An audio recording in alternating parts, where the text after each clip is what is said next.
Steve, you're at the Black Sea Forum here on security in Odesa. What brings you to Odesa?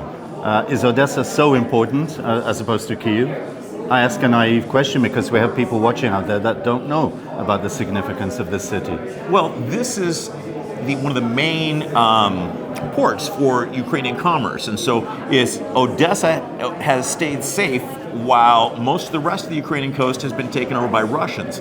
And that's important to know. That's important for the world to know. The other thing that's important to know is the victories in the Black Sea that the Ukrainian Navy, which is, by the way, smaller than that of the desert country of Jordan, they have taken out 1/3 of the Russian Black Sea fleet. There's Russian ships off the coast of America right now because those ships can't be used in the Black Sea because they keep getting sunk. But let's be fair, the Ukrainians have taken out 1/3 of the Black Sea fleet with the help of their allies and friends, and Americans and European allies and others. Are you heartened by what's happened in Rome and in Berlin in the last few days? Shall we say, reaffirmation of U.S. support and European support? Well, yeah, I worked very hard on creating an environment where the $62 billion aid bill could pass among Republicans. And so to see the international implications of that now take effect is really heartening for me. And I would also say that there's an opportunity for the Europeans to play a much bigger role, which is that there's $300 billion in dirty Russian assets out there that can be used to help Ukraine. So let's send that money to Ukraine, and that's something that's happening right now, and it's good to see. The state of play in the States. November's getting closer. Some trials have finished. Where do we stand in the scheme of things? Let's say, Trump's chances diminishing, or are they still stable, and can we expect him to win? Well, Bohdan, this is something where anything could happen. This is one of the craziest elections I've seen in my 30 years of politics. And what I would say is Trump has a small advantage. I would give him a 55% chance, and that's because Biden is losing support among African Americans, he's losing support among Latinos, and he can't afford to do that, and that is historic. Typically, a Democrat candidate gets about 90% of the black vote, and Biden is currently polling at 64% among blacks. So the enthusiasm goes to Trump supporters, and I think at the end of the day, that gives Trump a slight advantage, but anything could happen. Right, and the case against Biden's son, is that going to affect Biden's chances, or is this a minor? Hunter Biden is not on the ballot, so that's good for Biden. Now, the bad news is that are there things that are going to come up about the Biden family that look unfavorably upon linked Biden? With Ukraine? Possibly linked with Ukraine, possibly linked with China. So, there is a strong link in the minds of some Americans between the Democrats and Ukraine, and it's not helpful. And if it gets to be a feature of the presidential campaign, that's not going to be a good thing for getting Americans behind aid to Ukraine. Final question. We're here in Odesa, as I emphasize, but back home in the States, do you feel a Ukraine fatigue setting in? Well, I sort of live in Kyiv. I have an apartment there, but I've spent the last 2 months in the United States, and yeah, there is a fatigue. And it's kind of frustrating. You hear people say, "Oh, I'm just so tired of hearing about the war." I'm like, well, yeah, my Ukrainian friends are pretty tired of hearing about the war as well. But what Americans don't realize is that we are, by definition, in a world war. There's kinetic wars in Israel and Ukraine, and the rest of us are in an information war. You and me, and everyone else. So that fatigue is something that the Russians are exacerbating. I have been changing public opinion for 25 years as a career, and I thought I was good at it until I saw what the Russians do with their propaganda. This forum is not propaganda, it's Ukraine trying to get its voice out to the world, and with many, let's say, external supporters here present. Is Ukraine being effective enough in getting its message out to the outside world? Ukraine does a lot of things well, like sinking Russian ships in the Black Sea. They've done amazing things with on a shoestring with this war. They could be more effective in the United States. There's and it's a matter of just the overwhelming amount of Russian propaganda. Is it resources or emphasis? Emphases. Yeah. So I think the pro-Ukraine forces kind of have a fundamental misunderstanding of the way Congress works, and to a large degree the way Republicans work. And so I think they're kind of coming around to it, but a lot of stuff that has happened was preventable, and that would have been with some forethought from a year ago. But when you're fighting a war, and you're, as we say in America, when you're up to your ass in alligators, it's hard to figure out how to drain the swamp. And so the pro-Ukraine forces are catching on, and they're doing good work. Final question. I promise this is the final one. Worst case scenario, Biden isn't able to run for health reasons, or he's not around. Trump isn't able to run because of legal reasons, or he's not around. We don't know what the gods have in store. Are there any obvious replacements, candidates ready on the sidelines, or is it going to be a mess? Well, and let me speak to that, because both these candidates are statistically likely to die in office. And so if Biden dies, you've got Kamala Harris, which I can't even find Democrats to say nice things about her. And then, so the best hope is that Trump appoints a very good, competent vice president. And that's with the current round of candidates. If Biden drops out for some reason, then I think the top candidate would be the governor of California, who is semi-popular nationwide. He's probably going to be polarizing, and so Gavin Newsom is his name. And there's Cory Booker, perhaps from New Jersey, is another one I see. If Trump is not able to run, then I think you've got a slew of really good candidates. Marco Rubio is someone that comes immediately to mind. Nikki Haley has created a place for herself in the Republican Party. Those are the two folks I like, but there's a lot of competent people waiting in the wings. Well, I thank you very much for your insights. All the best. Happy to be here. Always great to see you, man. Likewise.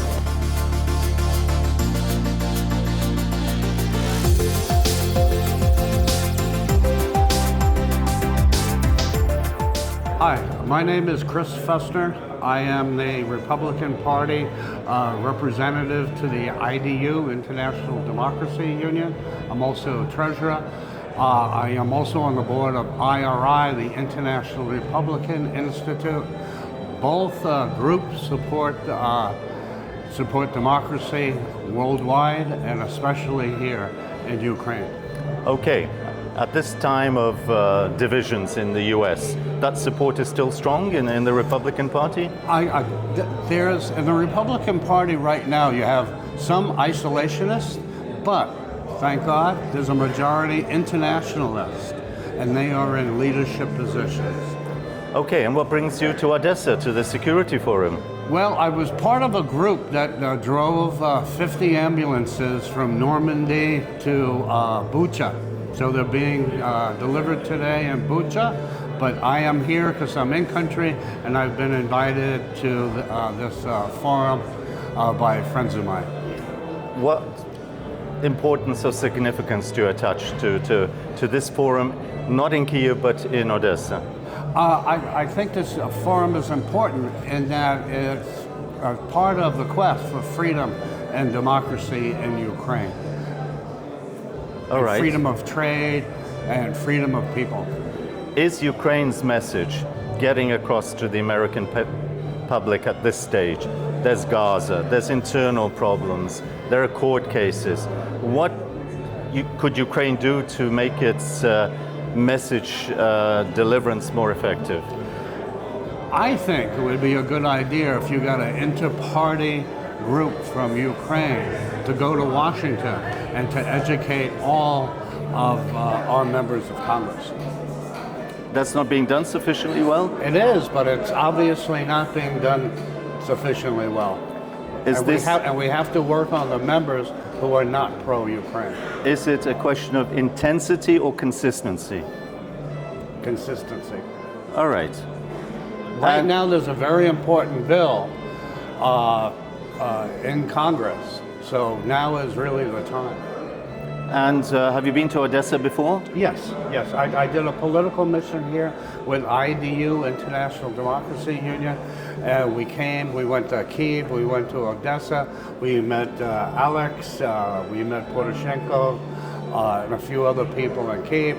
I was with the former Prime Minister of Slovenia and the former Prime Minister of Mongolia, who went to military academy in Lviv when it was under the Soviet Union.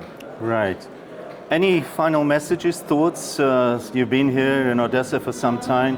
What would you like to say to, there's a lot of viewers in America in particular. Yeah. Keep up the support. For all Americans, write to your congressman today and tell them you support the Ukraine bill. Thank you very much, Chris. Thank you. Cheers.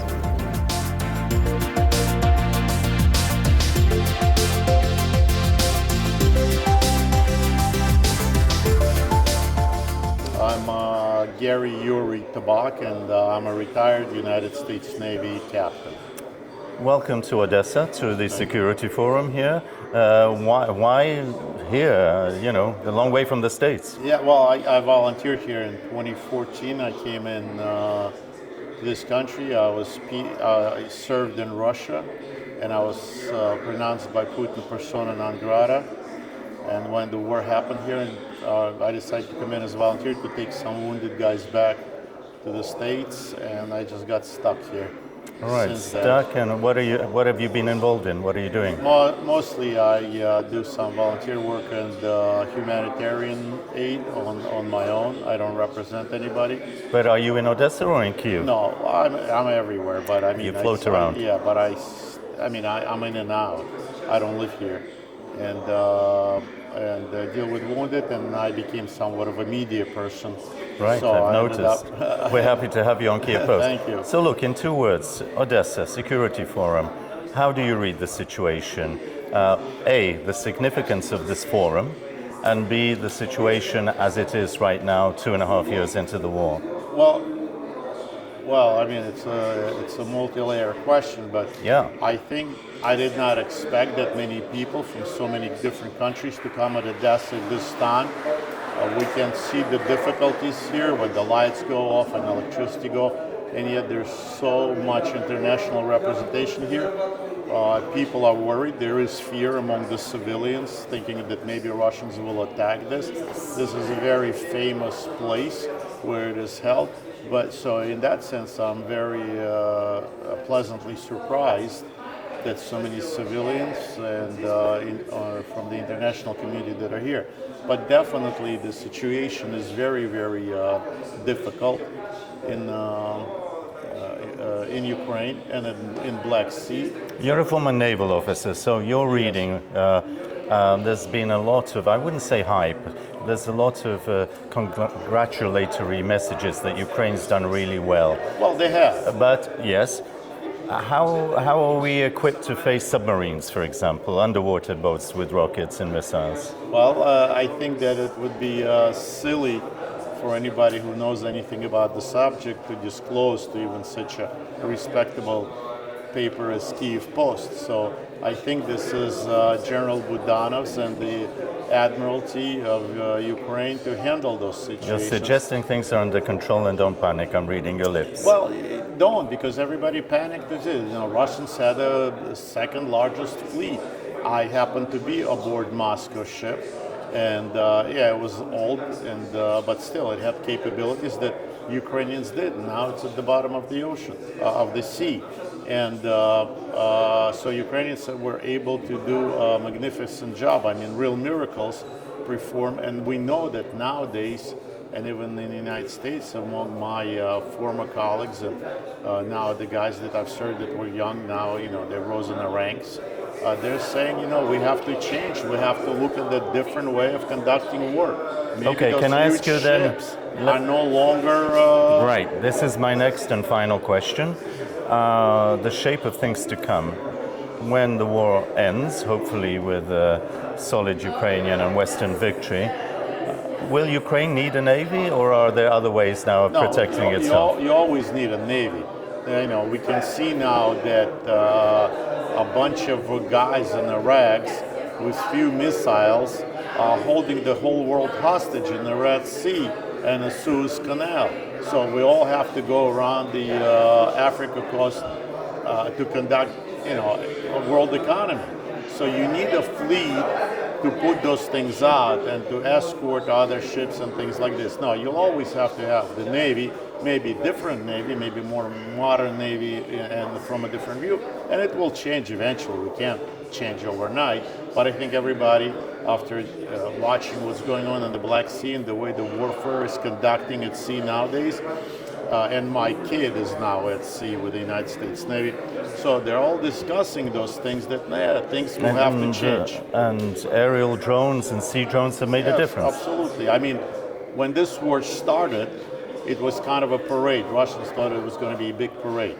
Then it turned out to be a World War I, kind of a trench war. But now we see it's a futuristic war. So whoever has more drones and whoever has more unmanned vehicles, whether it's on water, under the water, above the water, that's who's going to have the advantage on the battlefield. Thank you very much for your insights. Thank you. Pleasure talking to you. Same.